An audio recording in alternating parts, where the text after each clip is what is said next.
Elena Martinez had her life figured out. At 32, she was the kind of woman who color-coded her calendar, meal prepped on Sundays, and never, ever lost an argument in the courtroom.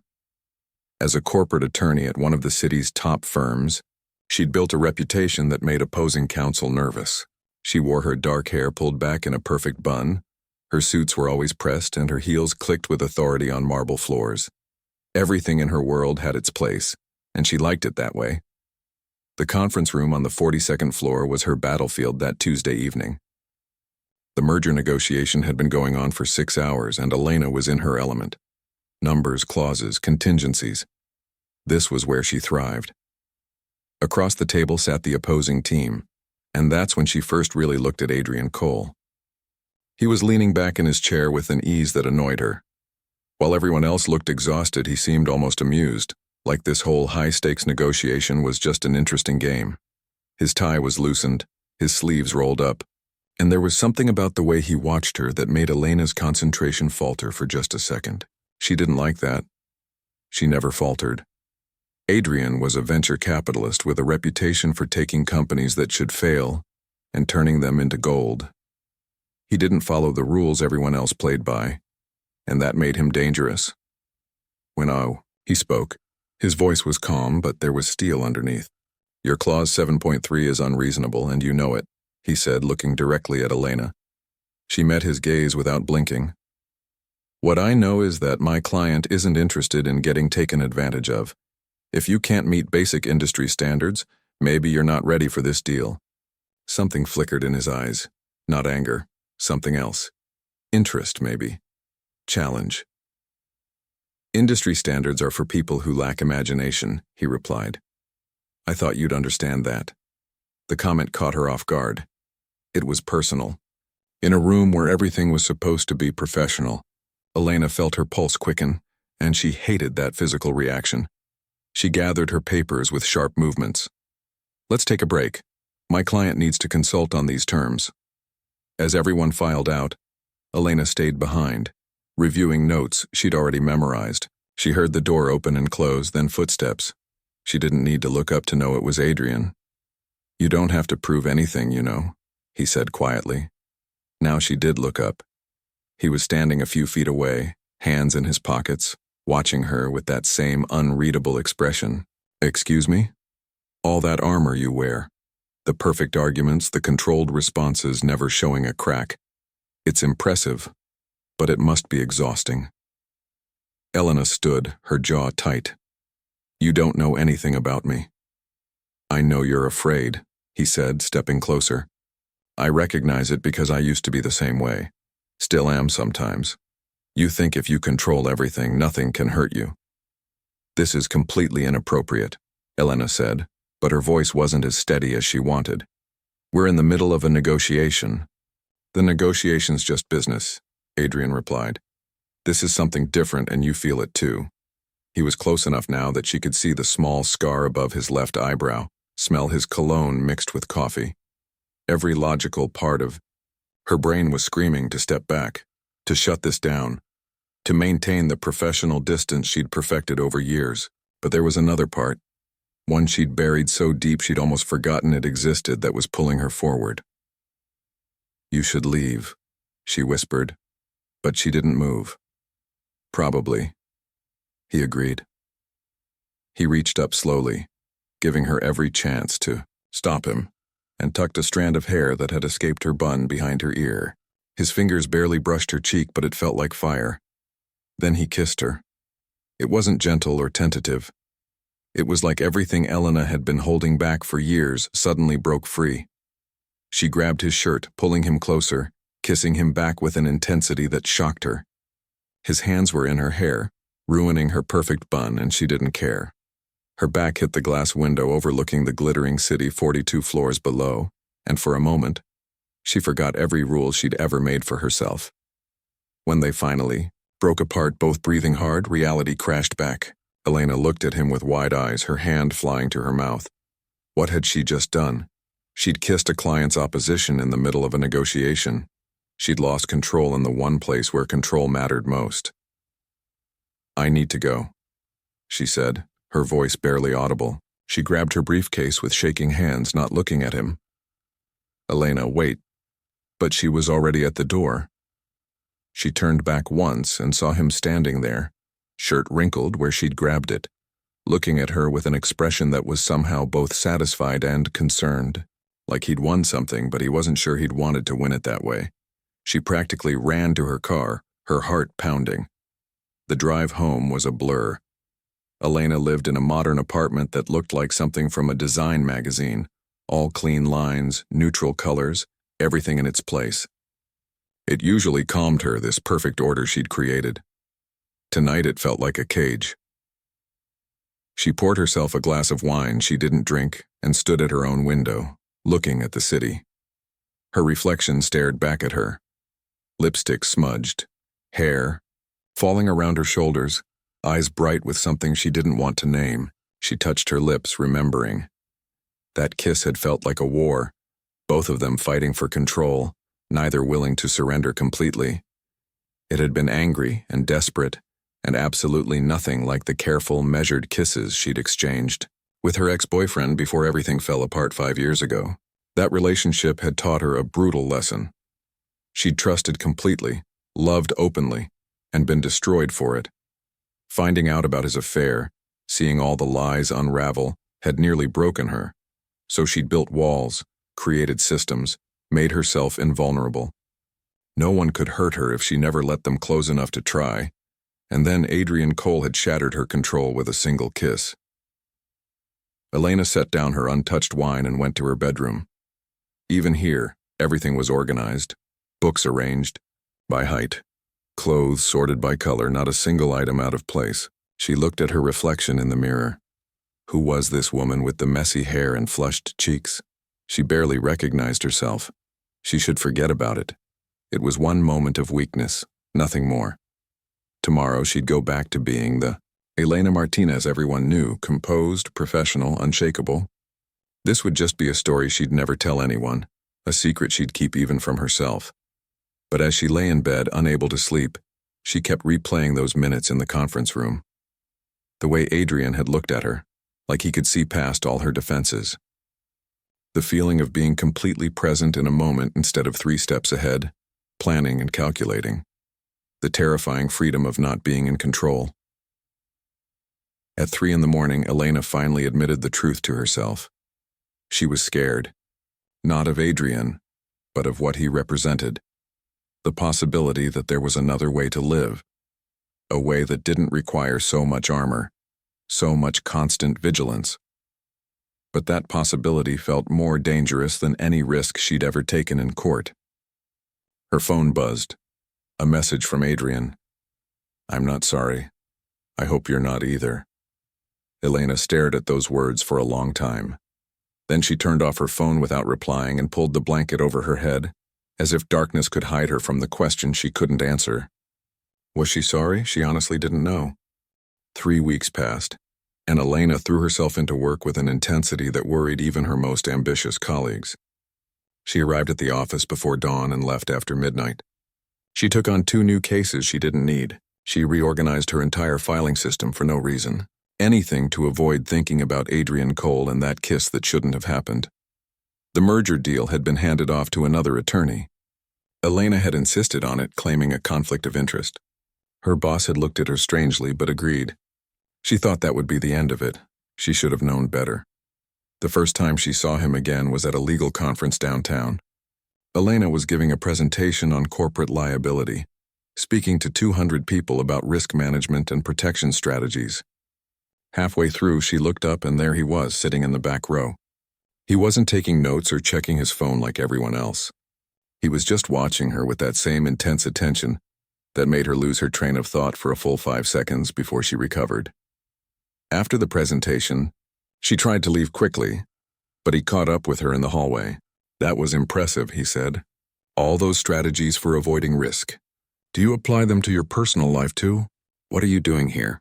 Helena asked, walking faster. "Same conference you're at. It's a free country." He matched her pace easily. "Though I'll admit, when I saw your name on the speaker list, it might have influenced my decision to attend." She stopped and turned to face him. They were in a quiet corner near the emergency exit, away from the crowd. Adrian, what happened between us was a mistake. We both know it. Let's just move on.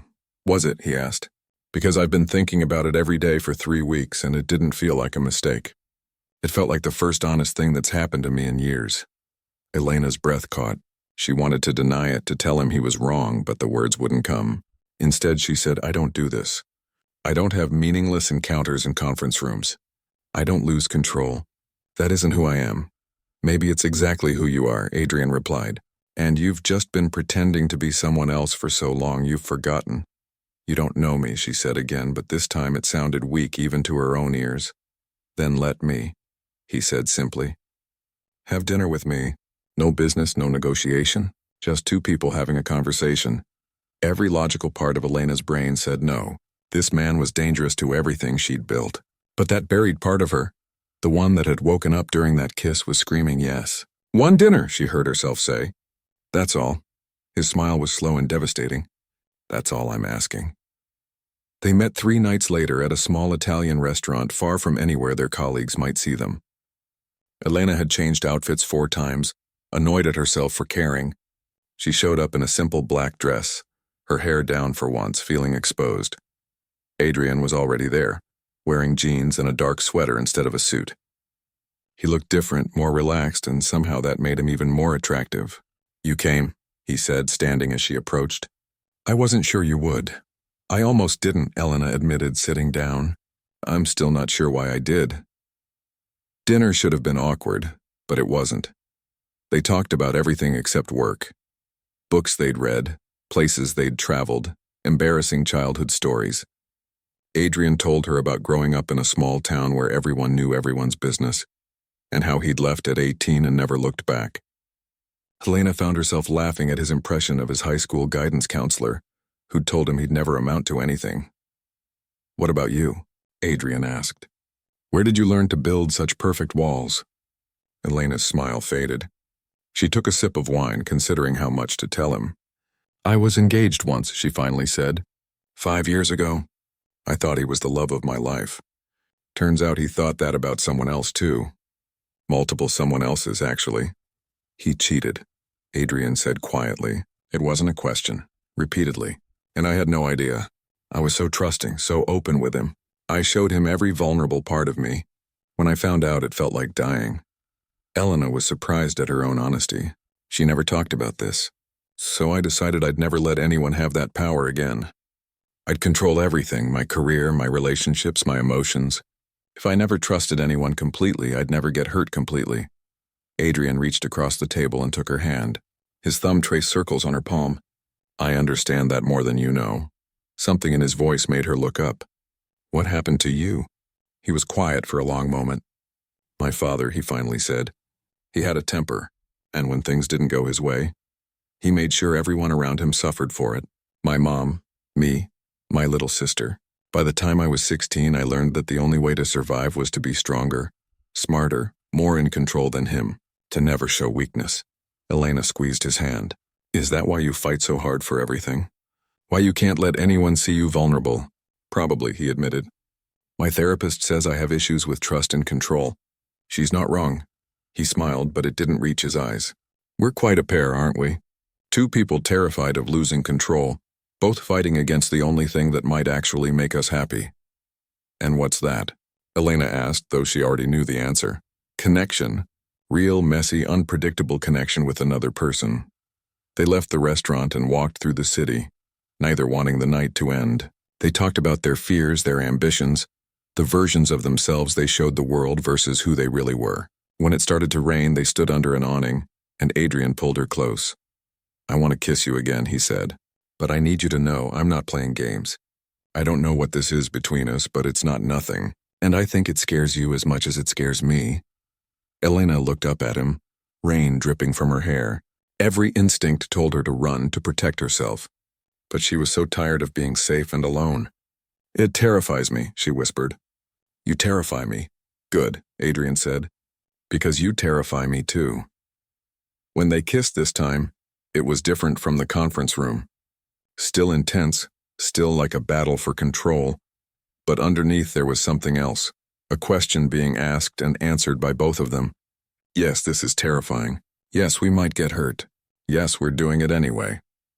They ended up at his apartment, a spacious loft with exposed brick and floor-to-ceiling windows. The kiss never really stopped. It just moved from the doorway to the living room to the bedroom. Clothes fell away, and with them, layers of pretense. But afterward, lying in his bed with the city light streaming through the windows, Elena felt panic rising in her chest. This was too much, too fast. She was losing control of the situation, of herself. She sat up looking for her clothes. "Where are you going?" Adrian asked, propping himself up on one elbow. "Home." This was... Elena struggled to find words. This was nice, but it can't be anything more. I have my life organized a certain way, and adding this kind of complication doesn't fit. Adrian sat up fully now. Complication? Is that what I am? I need rules, Elena said, pulling on her dress with shaking hands. If we're going to do this, and I'm not saying we should, but if we do, it needs boundaries. Just physical. No emotional entanglement. No disruption to our lives. We see each other when it's convenient, and the rest of the time we keep our distance. Something flashed across Adrian's face. Hurt, maybe, or disappointment. But then he smiled. That dangerous smile that had started all of this. Okay, we'll play by your rules. For now, what does that mean for now? Elena asked, suddenly suspicious. Adrian got out of bed and walked over to her, completely comfortable in his own skin in a way she envied. He cupped her face in his hands. It means I'll give you the control you think you need. But I'm betting that eventually you'll realize control isn't what you want at all. You want to feel alive again, and you can't do that while keeping everything at arm's length. Elena pulled away. You're very confident. No, he said quietly. I'm just hopeful. There's a difference. She left his apartment confused and exhilarated and scared. She'd gotten what she wanted. An arrangement on her terms with clear boundaries. So why did it feel like she'd just lost something important?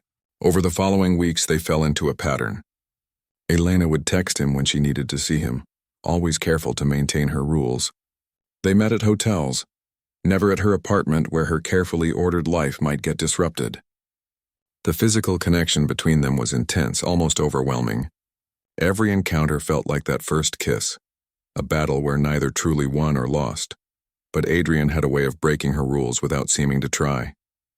He remembered that she hated mornings, so he brought her favorite coffee when they met before work. He noticed when she was stressed and would massage her shoulders without being asked. He listened when she talked about difficult cases, offering insights that were actually helpful. Worst of all, he made her laugh. Real, genuine laughter that came from somewhere deep inside her, a place she'd locked away years ago. Elena tried to ignore the way her heart sped up when her phone buzzed with his messages. She tried to pretend she didn't look for him at industry events. She told herself she was maintaining control, keeping everything in its proper box. But late at night, alone in her perfect apartment, she wondered who she was fooling. Certainly not Adrian, who... 2 months into their arrangement, Elena's carefully maintained control started showing cracks. It happened in small ways at first. She found herself distracted during client meetings, thinking about something funny Adrian had said. She caught herself smiling at her phone when his name appeared. Once she even skipped her Sunday meal prep because he'd suggested a spontaneous drive up the coast. That Sunday was dangerous. They drove with the windows down, music playing, and Elena felt something she hadn't experienced in years. Freedom. Not the false freedom of controlling every variable, but real freedom that came from not knowing exactly what would happen next. They stopped at a beach town, walked along the pier eating ice cream like teenagers. Adrian bought her a ridiculous touristy hat that said Beach Babe in sparkly letters. She actually wore it. When he took her picture, she was genuinely smiling, not the practiced professional smile she used for LinkedIn photos. See? Adrian said as they sat on the beach watching the sunset. The world didn't end because you weren't following your schedule. The day's not over yet, Elena replied. But she was leaning against his shoulder, feeling more relaxed than she could remember. Tell me something, Adrian said. When's the last time you did something just because you wanted to, not because it made strategic sense or advanced your career? Elena thought about it and realized she couldn't remember. Everything she did was purposeful. Calculated. Even her exercise routine was optimized for maximum efficiency. That's not a bad thing, she said defensively. It's called being disciplined. It's called being scared, Adrian said gently.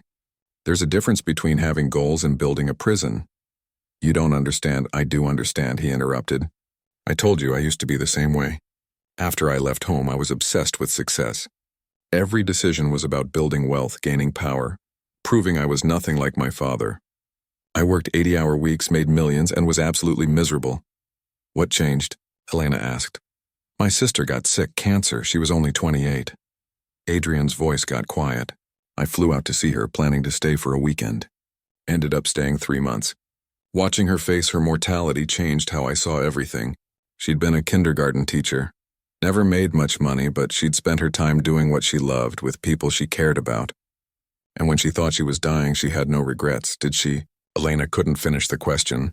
She's fine now, in remission for 5 years. But those months with her taught me that control is an illusion. Life is messy and unpredictable, and trying to micromanage every moment just means you miss the actual living part. He turned to look at Elena. You're so busy protecting yourself. You've forgotten what you're protecting yourself for. His words hit harder than Elena wanted to admit. That night, back at his apartment, their physical connection had a different quality. More tender, less combative.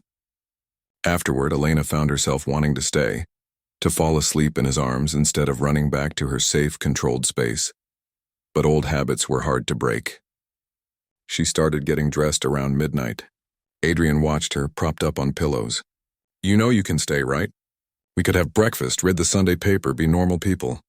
This works better, Elena said, avoiding his eyes. Keeping things separate. For who? Because it's not working for me anymore. Elena froze, one arm in her coat sleeve. What are you saying? Adrian sat up, suddenly serious. I'm saying your rules aren't protecting you, Elena. They're just keeping you lonely. And I've gone along with them because I thought eventually you'd realize it yourself. But watching you leave every single time is getting harder. We had an agreement, Elena said, her voice sharp with panic. You said you were fine with this. I lied, Adrian admitted. I thought I could do the casual thing, but I can't, not with you. Because somewhere along the way I fell in love with you. The words hung in the air between them. Elena felt like she couldn't breathe. This was exactly what she'd been afraid of. The loss of control, the vulnerability, the risk of getting hurt again. You don't love me, she said, her voice shaking. You barely know me. I know you take your coffee black because you think adding sugar is a weakness. I know you bite your lip when you're thinking hard about something. I know you secretly donate to animal shelters even though you pretend you're too practical for pets. I know you're brilliant and funny and scared out of your mind that someone might actually see you for who you really are. Stop, Elena said. I know the sound you make when you laugh, really laugh. Not that polite professional chuckle. I know you cry during sad movies even though you try to hide it. I know. Stop. Elena's voice cracked. You can't do this. You can't just decide to change the rules we agreed on. Then tell me you don't feel anything, Adrian said, getting out of bed. He walked over to her, and she could see the vulnerability in his eyes, the risk he was taking. Look me in the eye and tell me this is just physical for you. That you won't think about me tomorrow. That you could walk away right now and never look back. Elena opened her mouth, but the lie wouldn't come. She did think about him constantly. She did feel something much bigger and more terrifying than she'd admitted. But saying it out loud meant giving up the control that had kept her safe for 5 years. I can't do this, she whispered instead. I can't be what you need. I'm not asking you to be anything except honest, Adrian said. With me and with yourself. But Elena was already backing toward the door. This was a mistake, all of it. I should never have let it go this far. Elena, I need to go. And I think we shouldn't see each other anymore. She saw the hurt flash across his face, quickly masked by anger. So that's it? Someone gets too close and you just run? I'm not running. I'm being smart. Protecting both of us from making a bigger mistake. The mistake is what you're doing right now, Adrian said. Walking away from something real because you're too scared to trust it. Maybe I am scared, Elena shot back. But at least I'm smart enough to know that trust just leads to betrayal. Every single time, not every time. Not if you choose the right person. And you think you're the right person? You who fights for control just as hard as I do? Who admitted you have trust issues? We'd destroy each other. Adrian was quiet for a moment. When he spoke, his voice was tired. Or we could heal each other. But you'll never know because you won't even try. Elena left without another word. She drove home crying so hard she had to pull over twice. When she finally made it to her apartment, she collapsed on her perfect white couch and let herself fall apart in a way she hadn't since her engagement ended. The next few days were mechanical. Elena went through the motions at work, nailing arguments in court but feeling nothing. She deleted Adrian's number from her phone, blocked him on social media, did everything she could to erase him from her life. But she couldn't erase him from her mind. At night, she lay awake remembering every conversation, every laugh, every moment she'd felt alive in his presence. She told herself she'd done the right thing, that she'd protected herself from inevitable heartbreak. So why did it feel like her heart was breaking anyway? Elena threw herself into work even harder than before. She won a huge case, the kind that should have been a career highlight. Her colleagues took her out to celebrate, toasting her brilliant strategy and flawless execution. She smiled and thanked them, but inside she felt hollow. Later that night, alone in her apartment, she looked around at her perfect, controlled environment. Everything was in its place. Nothing was messy or unpredictable. She was completely, utterly safe, and absolutely devastatingly lonely. Her phone rang. Her friend Rachel, another attorney she'd known since law school. "I heard about your big win." "Congratulations." "Thanks," Elena said, trying to sound enthusiastic. "You okay? You sound weird." Elena almost said she was fine, but the automatic response stuck in her throat. "Rachel, can I ask you something? How did you know David was worth the risk?" Rachel had gotten married last year to a man she'd met on a hiking trip. Elena had been her maid of honor, watching her friend glow with happiness and wondering what that felt like. "That's random," Rachel said. "But honestly, I didn't know. That's kind of the point of trust. You never really know for sure. You just decide the potential for something amazing is worth the risk of getting hurt. But what if you're wrong? Then you get hurt, you heal, and you try again. Because the alternative is living in a bubble where nothing bad happens but nothing good happens either, and that's not really living at all." After they hung up, Elena sat in the dark for a long time thinking about Adrian's sister facing cancer with no regrets, about Rachel choosing risk over safety and finding happiness, about all the ways she'd been existing instead of living. She thought about Adrian's smile, the way he challenged her, how alive she felt in his presence even when they were arguing. She thought about the scars on his back that he'd finally shown her one vulnerable night, and how she'd kissed each one, wanting to heal wounds she hadn't caused. She thought about love, and whether protecting yourself from pain was worth protecting yourself from everything else too. Around midnight, Elena made a decision. It terrified her, went against every rule she'd made for herself. But maybe that's how she knew it was right. She grabbed her keys and headed for the door. Adrian's apartment was dark when Elena arrived at 1 a.m. She sat in her car for 20 minutes gathering courage before finally buzzing his intercom. No answer. She tried again. Still nothing. Panic set in. Had she waited too long? Had he already moved on?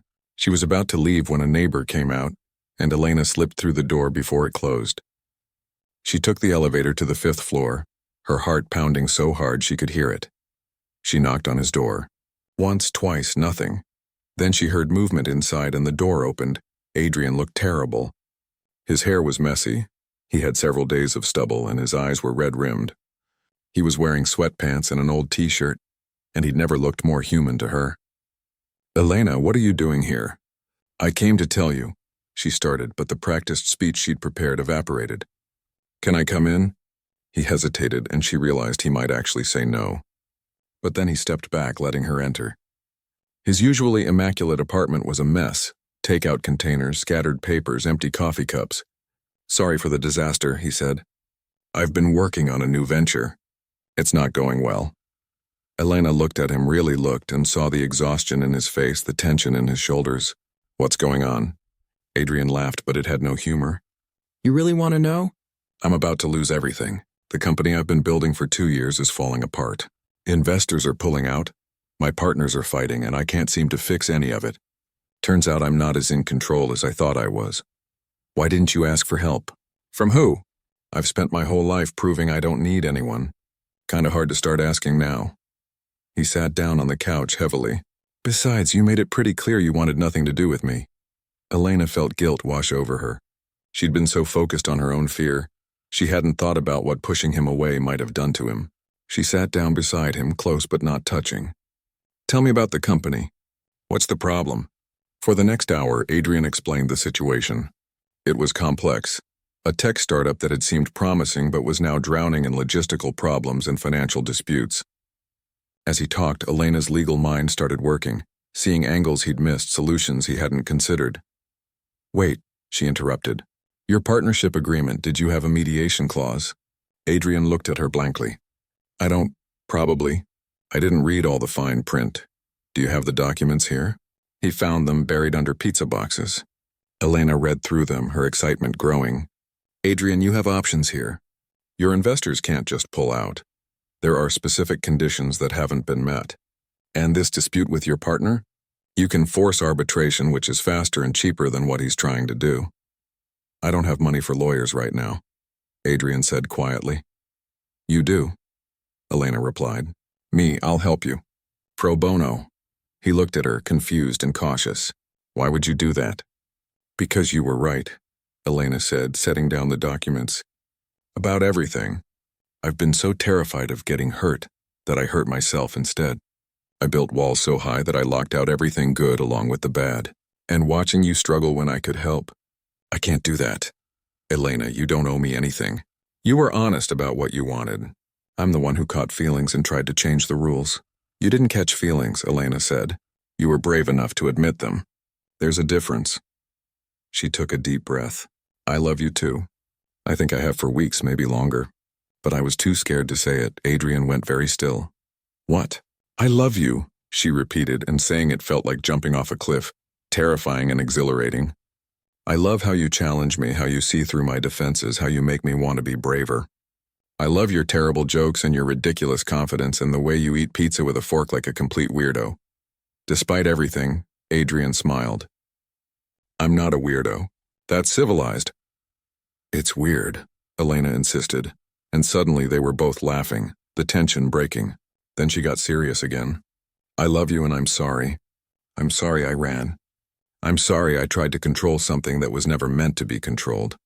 And I'm sorry I wasn't there when you needed me. Adrian pulled her into his arms and Elena let herself collapse against him, feeling his heartbeat, solid and real. I'm sorry too, he said into her hair. I pushed too hard, too fast. I knew you needed time, but I was impatient. No, Elena said, pulling back to look at him. You were right to push. I needed someone to care enough to challenge me. Otherwise, I'd still be hiding in my perfect apartment pretending I was happy. They sat in silence for a moment, just holding each other. Then Adrian said, So what now? I don't want to go back to those rules, Elena. I can't. No rules, Elena said, even though the words scared her. Or new rules. We figure it out as we go. We trust each other and communicate and probably mess up a lot, but we do it together. Together, Adrian repeated, like he was testing the word. I like that. Over the next few weeks, Elena proved she meant what she said. She dove into Adrian's company problems with the same intensity she brought to everything. But now it was motivated by love instead of control. She restructured his agreements, negotiated with investors, and found legal loopholes that bought them time. But more than that, she learned to be a partner instead of a lone wolf. She asked for his input, admitted when she didn't know something, let him see her struggle. It was uncomfortable and messy, nothing like the controlled environment she preferred. But it was also real in a way nothing in her life had been for years. Adrian supported her too. When she had a panic attack about letting her guard down, he held her and told her it was okay to be scared. When she tried to fall back into old patterns of emotional distance, he gently called her on it. They fought sometimes, both of them too used to being in control to give it up easily. But they learned to fight fair, to communicate instead of shutting down. Elena started making changes in her life beyond their relationship. She cut back her work hours, not dramatically, but enough to have time for things that mattered. She adopted a cat from the shelter she'd been secretly supporting, a scruffy orange tabby who immediately destroyed her perfect apartment and made her laugh every day. She had lunch with Rachel and actually talked about her feelings. She called her parents, whom she'd been keeping at arm's length for years, and started rebuilding those bridges. She even took up painting, something she'd loved in college but abandoned as impractical. Every step outside her comfort zone was terrifying. But with Adrian beside her, encouraging her, the fear was manageable. For his part, Adrian learned to accept help instead of insisting he could handle everything alone. He started therapy again, working through the childhood trauma that made vulnerability feel dangerous. He admitted to Elena when he was struggling instead of pretending everything was fine. 6 months after that midnight reconciliation, Adrian's company was stable. Not wildly successful yet, but solid, with real potential. More importantly, he'd learned to build something with partners he trusted instead of trying to control everything himself. One evening, they were cooking dinner together in Elena's apartment. Well, Adrian was cooking. Elena was sitting on the counter drinking wine and pretending to help by offering unhelpful suggestions. The cat was trying to steal ingredients. Music played in the background. It was messy and imperfect, and exactly what Elena had been missing her entire adult life. "I'm thinking about making a change," Elena said suddenly. Adrian looked up from the vegetables he was chopping. "Yeah, I want to leave the firm. Start my own practice, focus on helping small businesses and startups. Use my skills for people who actually need affordable legal help instead of corporations that can afford anyone." It was the thing she'd dreamed about in law school, but had convinced herself was impractical. Too risky, too uncertain. But watching Adrian rebuild his company had inspired her. More than that, she'd realized life was too short to spend it doing something safe that made her miserable instead of something scary that might make her happy. "That's amazing," Adrian said, putting down his knife. "Are you sure?" "Terrified and sure," Elena admitted. "But I think that's how you know it's right. If it doesn't scare you, you're probably not dreaming big enough." Adrian kissed her, tasting like wine and happiness. "When did you get so wise?" "When I stopped trying to control everything and started trusting life. And trusting you." Later, as they ate dinner on the couch with the cat demanding attention and Elena's hair in a messy ponytail instead of her usual bun, she looked at Adrian and felt overwhelming gratitude. Not for him fixing her, she'd done that herself, but for him caring enough to challenge her, to not let her hide, to show her that trust was a risk worth taking. "What are you thinking about?" Adrian asked, catching her staring. "That I'm happy," Elena said simply, really genuinely happy. "And a year ago I didn't think that was possible for me." "It's possible for everyone," Adrian said. "We just have to be brave enough to let go of control and let life surprise us. Even when it's scary? Especially when it's scary." 8 months later, Elena stood in a small office space in downtown, painting the walls a warm cream color. Well, she was supposed to be painting. Mostly she was getting more paint on herself than the wall while her cat supervised from a windowsill. Adrian walked in carrying coffee and breakfast sandwiches, laughing at the streak of cream paint in her hair. "You missed a spot," he said, gesturing at the wall that was somehow both overpainted and underpainted. "I'm an attorney, not a painter." Elena protested. "I thought this would be easier." "You thought wrong. Come here." Adrian set down the food and took her paint roller. "Like this. Smooth, even strokes. Don't overthink it." That had become their running joke, Elena overthinking everything. But she was getting better at letting things flow naturally, instead of trying to control every detail. Her new practice, Martinez Legal Services, was proof of that. She'd spent weeks agonizing over the perfect business plan before Adrian had finally said, "Just start. You can adjust as you go," so she had. She'd left the firm 2 months ago, rented this small office, and started taking clients who actually needed her help. The money wasn't as good as corporate law, but every night she went home feeling like she'd done something that mattered. Like she was finally using her skills the way she'd originally intended. "How's the Henderson case going?" Adrian asked as they took a break to eat. "Good. I think we can negotiate a settlement that keeps them from losing their business. They're so grateful, it's kind of embarrassing.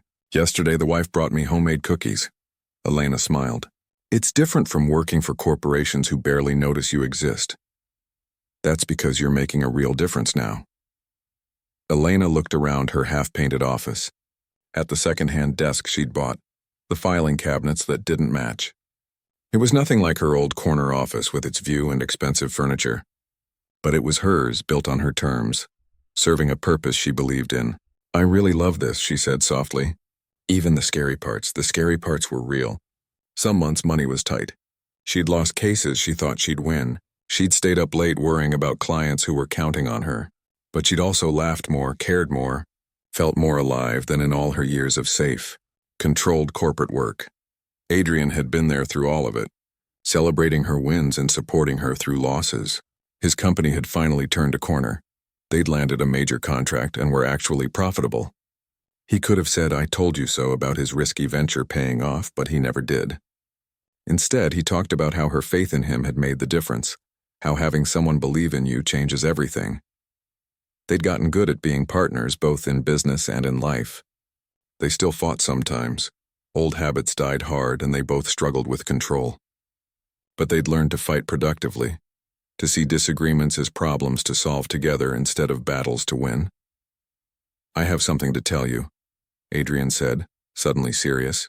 He set down his coffee and turned to face her fully. Elena felt a flutter of nervousness. "Okay, I got offered a job. CEO position at a tech company in Seattle. Really good money, great opportunity." Her heart sank. Seattle was across the country. "Oh, that's great, congratulations." I turned it down. Elena blinked. "What, why?" "That sounds amazing." "Because my life is here," Adrian said simply. "You're here. And I finally figured out that success means nothing if I'm achieving it alone." He took her paint-covered hands in his. "I spent years thinking happiness was about winning, about being in control, about proving I could handle anything by myself. But you taught me that real happiness is about connection, about building a life with someone, not just a career." "Adrian, you can't turn down opportunities because of me." "I'm not turning it down because of you," he interrupted. "I'm turning it down for us, for the life we're building, unless—" He paused, looking uncertain for the first time. "Unless you don't see this as long-term." "I do," Elena said quickly. "I absolutely do. But I don't want you to resent me for holding you back." "You're not holding me back. You're the reason I'm moving forward." "There's a difference," Adrian smiled. "Besides, my company is doing well here. I have clients, a team I like, a woman I love who paints like a kindergartner." "Hey," Elena protested, but she was laughing. "And," Adrian continued, "I was thinking, maybe it's time to make this official." He reached into his pocket and pulled out a small box. Elena's breath stopped. "Adrian, before you panic," he said quickly, "let me say this. I know we both have issues with control and trust. I know we're both still learning how to be vulnerable. I know there's no guarantee this will work out perfectly. But I also know that I want to spend my life figuring it out with you. I want to paint offices and adopt more cats and build businesses and have fights and make up and grow old with you." He opened the box, revealing a simple but beautiful ring. "So, Elena Martinez, will you marry me? Will you take this terrifying, messy, unpredictable leap with me?" Elena looked at the ring, at Adrian's hopeful face, at her half-painted office representing her new life. A year ago, she would have panicked at this moment. She would have found reasons why it was too soon, too risky, too much loss of control. But now, "Yes," she said, surprised by how easy the word was. "Yes, I'll marry you." Adrian's face broke into the biggest smile she'd ever seen. He slipped the ring on her finger, and they kissed right there in the middle of her paint-splattered office, both of them laughing and crying and getting paint on each other. The wedding happened 6 months later. They'd talked about a big formal event, but in the end, they chose something small and intimate, just close friends and family in a garden. Elena wore a simple dress, her hair down and naturally wavy instead of in its usual controlled style. Adrian wore a suit but forgot his tie, and neither of them cared. Elena's vows were supposed to be carefully written and memorized, but when the moment came, she looked at Adrian and forgot everything she'd planned. Instead, she spoke from her heart. "A year and a half ago, I had my whole life mapped out. Every step planned, every risk managed, every emotion controlled. I thought that was strength. But you taught me that real strength is being vulnerable. Real courage is trusting someone even when you're scared. Real love is letting go of control and building something together." Her voice cracked. "You've seen me at my worst, scared and pushing you away and trying to control things I couldn't control. And you loved me anyway. You challenged me to be better, braver, more honest. You showed me that life doesn't have to be perfect to be beautiful." She wiped her eyes. "I don't know what the future holds, but I know I want to face it with you. I promise to keep trying, to keep being honest, to keep choosing trust over fear, even when it's hard, especially when it's hard." Adrian's vows were equally emotional. He talked about his own journey from control to connection, how Elena had shown him that letting people in wasn't weakness but courage. You scare me, he admitted, making everyone laugh. Because loving you means I can get hurt. But not loving you, not taking this chance, that scares me more. So here I am, promising to be your partner, your supporter, your challenger when you need it. To build a life with you that's messy and real and absolutely worth the risk. When they kissed as married partners, it was different from all their previous kisses. Not a war for control. Not desperate or combative. Just two people who'd learned to trust, choosing to face life together. The reception was in a restaurant, nothing fancy, just good food and people they loved. Elena's ex-fiancé would have hated it. He'd wanted a society wedding with hundreds of guests. But this was perfect precisely because it was small and personal and real. Rachel gave a toast. I've known Elena for 15 years and I've never seen her as happy as she is now. I remember when she'd show up to study groups with color-coded notes and a detailed schedule, convinced that if she just controlled every variable, life would work out. It took Adrian to show her that the best things in life can't be controlled. They can only be experienced. She raised her glass. To Elena and Adrian, two control freaks who learned to let go, may you keep surprising each other. As the night wound down, Elena and Adrian stood together on a balcony overlooking the city. Her head rested on his shoulder, his arm around her waist. The lights below sparkled like possibilities. No regrets? Adrian asked. Elena thought about her old life. The perfect apartment, the prestigious job, the emotional distance that kept her safe and lonely. Then she thought about her current life, messy and uncertain and full of risks, but also full of love and laughter and genuine connection. Not one, she said. Well, maybe one. I wish I'd been brave enough to do this sooner. We did it when we were ready, Adrian said. That's what matters. They stood in comfortable silence for a while. Then Elena said, I'm scared sometimes, you know, that I'll mess this up, that I'll fall back into old patterns and push you away again. You will, Adrian said calmly, and I'll probably do the same. We'll both mess up because we're human and we have years of defense mechanisms to unlearn. But the difference now is we know how to come back from it. We talk, we work through it, we keep choosing each other. Promise? Elena asked. Promise, Adrian replied. Even when it's hard. Especially when it's hard. A year into their marriage, they were in couples therapy, not because things